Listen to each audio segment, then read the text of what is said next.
Shambhunath hospital doctor R K. Sinha एवं पवन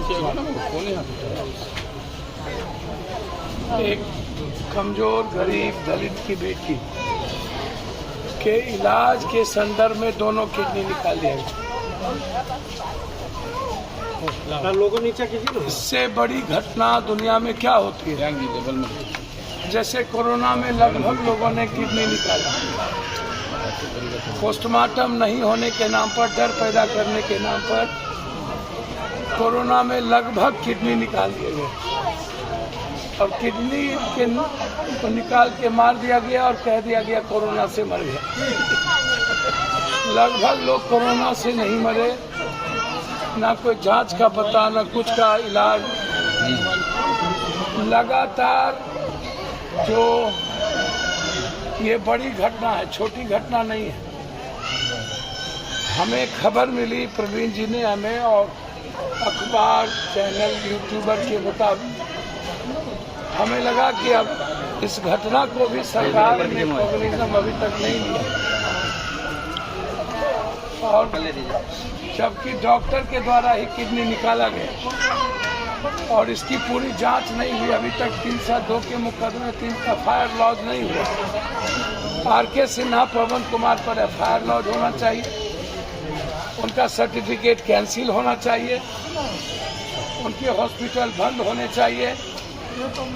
ऐसे doctor के कारण ही अच्छे डॉक्टर की बदनामी होती है। जो बेस्ट डॉक्टर हैं, जो इसकी संख्या 10% है मात्र, लगभग 90% डॉक्टर जो झोला छत टाइप के या MBBS नहीं है या गलत क्लिनिक खोले हुए हैं, मेडिकल काउंसिल ऑफ इंडिया का कोई रूल आउटपुट नहीं है।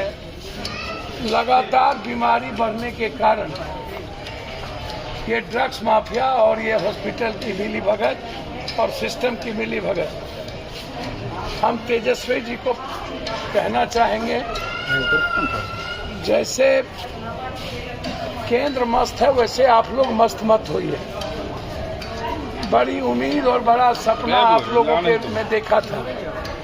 नूरा कुश्ती का खेल मत खेलिए, गाली गलौज से कुछ नहीं होना है। आपके सारे विधायक, आपके गठबंधन जिस तरीके से लगे हैं गाली गलौज करने में, नेताओं को, नीतीश कुमार जी को टारगेट कर उसको खत्म, ये बिहार के हित के लिए सही नहीं है। 2024 का सपना फिर हम लोग नहीं देख पाए। यदि आप चाहते हैं तो अस्पताल को, सरकारी अस्पताल को नंबर 1 करिए, दवाई मिले, अल्ट्रासाउंड, CT स्कैन, MRI बाहर नहीं हो। दवाई की लिस्ट 200-150 कर दिए, लेकिन 5-6 दवाई के अलावा कोई दवाई नहीं मिलती है और जांच की प्रक्रिया सही होगी नहीं, और हमारे यहाँ लगभग मशीनें बंद होगी। और जो रख रखाव की व्यवस्था है ICU वो ज्यादा नहीं है, और कुकुर मुत्ते के तरह जो जिसका मेडिकल काउंसिल ऑफ इंडिया के रूप तहत हॉस्पिटल नहीं है। सुप्रीम कोर्ट का लॉ है, हाई कोर्ट का लॉ है कि किसी भी कीमत पर जो मेडिकल काउंसिल ऑफ इंडिया का रूल फॉलो नहीं करता है उसको अविलंब बंद किया जाए। तेजस्वी जी के लिए सबसे बड़ी चुनौती है ये गलत अस्पताल। ये जो पटना के बाईपास से लेकर के सब, जहां MBBS का बोर्ड लटका करके एम्बुलेंस वाला तो चोर, उचक्का, नेता का, माफियाओं का अस्पताल चल रहा है और लूट रहे हैं। सबसे पहले उस पर बैंड करिए, उसको रोकिए ताकि आम और गरीब आदमी को ना लूटे, और सरकारी अस्पताल SKMCH, PMCH, IGMCH, DMCH, इन सब को सुलभ करिए। मैं इस मामले की जांच उम्मीद करता हूं कि आप में संवेदना होगी तो आप अविलंब इसको जांच करके इसको जेल भिजवाने का काम करेंगे।